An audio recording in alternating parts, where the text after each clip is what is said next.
warahmatullahi wabarakatuh. Kami dari kelompok 6 ingin membuat video tutorial untuk memenuhi mata kuliah Sistem Informasi Manajemen yang berjudul Pencurian Hak Kekayaan Intelektual. Perkenalkan, dengan saya Dira Maulida. Saya Dini Septiani. Saya Nur Sani. Berikut video pemaparan kami. Pengertian hak kekayaan intelektual atau intellectual property right adalah hak yang timbul bagi hasil olah pikir yang menghasilkan suatu produk atau proses yang berguna untuk manusia. Kekayaan intelektual adalah subjek pokok persoalan bagi berbagai macam jenis perlindungan di bawah naungan 3 tradisi resmi, seperti hak cipta, hak merek, dan hak paten. Selanjutnya, saya akan menjelaskan hak cipta, hak merek, dan hak paten.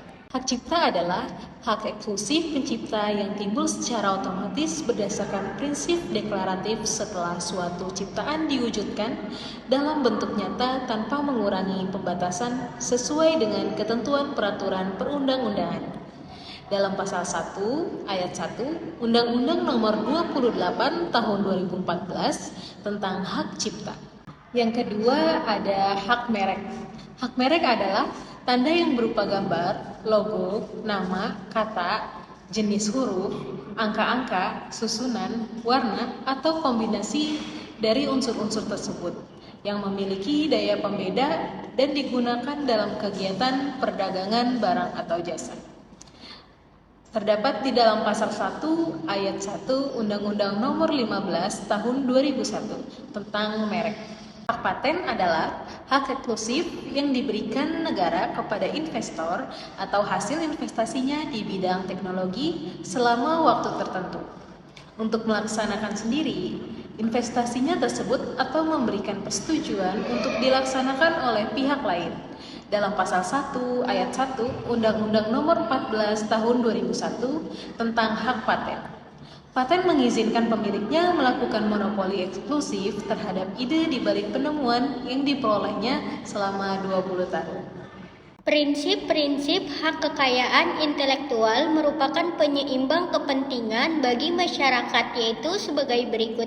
Yang pertama, prinsip keadilan adalah pencipta yang menghasilkan suatu karya berdasarkan kemampuan intelektualnya wajar memperoleh imbalan baik berupa materi maupun bukan materi, seperti adanya rasa aman karena dilindungi dan diakui atas hasil karyanya.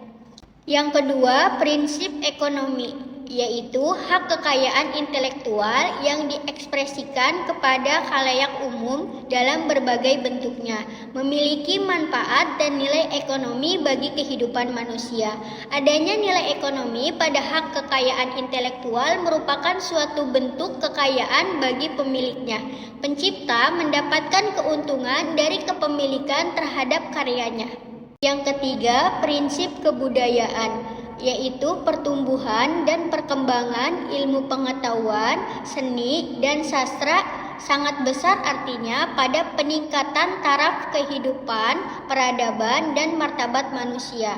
Pengakuan atas kreasi, karya, karsa, cipta, manusia yang dilakukan dalam sistem hak kekayaan intelektual diharapkan mampu mendorong dan membangkitkan semangat serta minat untuk melahirkan ciptaan baru.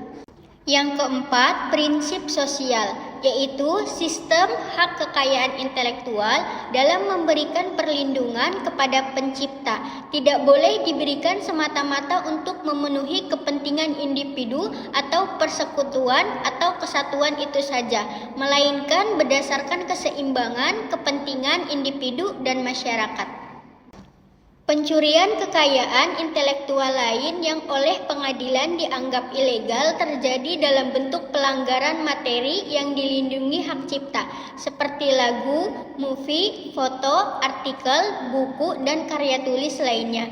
Versi digital dapat dengan mudah ditangkap oleh komputer sistem dan tersedia bagi orang untuk mengakses atau mengunduh di internet, dapat dengan mudah disebarkan sebagai lampiran file melalui email. Beberapa contoh pencurian kekayaan intelektual seperti sebagai berikut.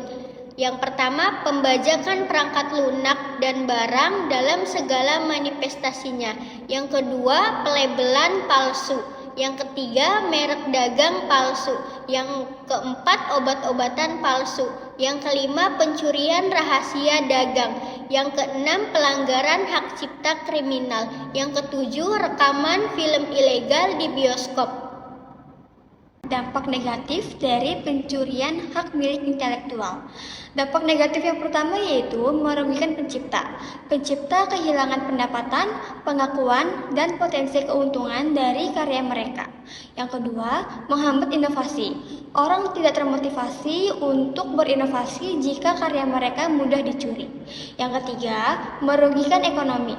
Pencurian hak kekayaan intelektual dapat menghambat pertumbuhan ekonomi, terutama di industri kreatif. Yang keempat, mendorong persaingan tidak sehat.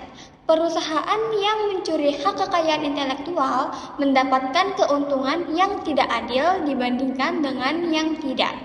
Yang kelima, melemahkan kepercayaan konsumen. Konsumen kehilangan kepercayaan pada produk dan merek jika mereka tahu bahwa hak kekayaan intelektual telah dicuri. Kesimpulannya, pencurian hak kekayaan intelektual adalah masalah serius dengan dampak negatif yang luas. Pencurian hak kekayaan intelektual juga dapat dikatakan sebagai tindakan yang merugikan pencipta, menghambat inovasi, dan melemahkan ekonomi. Dampak negatifnya dapat dirasakan oleh individu, perusahaan, dan masyarakat secara keseluruhan. Penting untuk melindungi hak kekayaan intelektual agar para pencipta mendapatkan penghargaan yang layak atas karya mereka dan inovasi serta kreativitas dapat terus berkembang. Demikian pemaparan video tutorial dari kelompok 6